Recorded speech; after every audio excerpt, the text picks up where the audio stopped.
미국도 델타 변이의 확산으로 신규 확진자가 연일 늘면서 하루 4만 명을 넘었습니다. 마스크를 다시 쓰도록 하는 지역이 늘면서 백악관과 보건당국 차원에서도 마스크 규제를 강화할지 고민하기 시작했는데요. 워싱턴 연결해 소식 들어보겠습니다. 이경희 특파원. 네, 델타 변이 확산 전 하루 10,000명대였던 평균 신규 확진자가 4만 명까지 늘었는데요. 뉴욕타임즈는 자체 집계 결과 미국의 최근 7일간 하루 평균 신규 확진자 수가 4만 1,000여 명으로 집계됐다고 보도했습니다. 미 존스 홉킨스 대학 통계에서도 미국의 신규 확진자는 지난 16일 7만 9천 명까지 올라갔고 이후 계속 5만 명 안팎의 하루 확진자가 나오고 있습니다. 미국에서 인구가 가장 많은 카운티인 로스앤젤레스는 한 달 전에 비해 확진자가 20배가 늘었는데요. 재확산세가 뚜렷해지자 마스크 착용을 다시 권고하는 지역도 늘고 있습니다. 이에 따라 백악관과 보건당국 차원에서도 마스크 착용을 다시 권고하는 방안을 검토하기 시작한 것으로 전해졌는데요. 미 질병통제예방센터는 아직 백신 접종자는 마스크를 쓰지 않아도 된다는 지침을 유지하고 있지만 또다시 중대 위기를 맞았다는 점은 부인하지 않았습니다.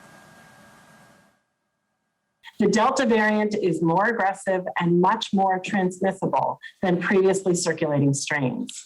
It is one of the most infectious respiratory viruses we know of and that I have seen in my 20-year career. We are yet at another pivotal moment in this pandemic, with cases rising again and some hospitals reaching their capacity in some areas. 워싱턴 포스트는 바이든 정부 내에서 델타 변이 확산과 관련해 추가적인 대책이 필요하다는 공감대는 만들어졌다면서 쇼핑몰이나 영화관처럼 사람이 붐비는 곳에선 마스크 착용을 요구하는 방안 등이 거론된다고 전했습니다. 미국의 백신 접종 증가율은 계속 낮아지고 있는데요. 보건 전문가들 사이에서는 백신 미접종자 사이의 감염 확산이 또 다른 변이 출현을 촉발할 수 있다는 우려가 나오고 있다고요? 네, 미국의 백신 접종 증가율은 날로 줄어서 최근 일주일간의 하루 평균 접종 횟수는 올해 1월 이후 가장 낮은 51만 6천여 건에 그쳤습니다.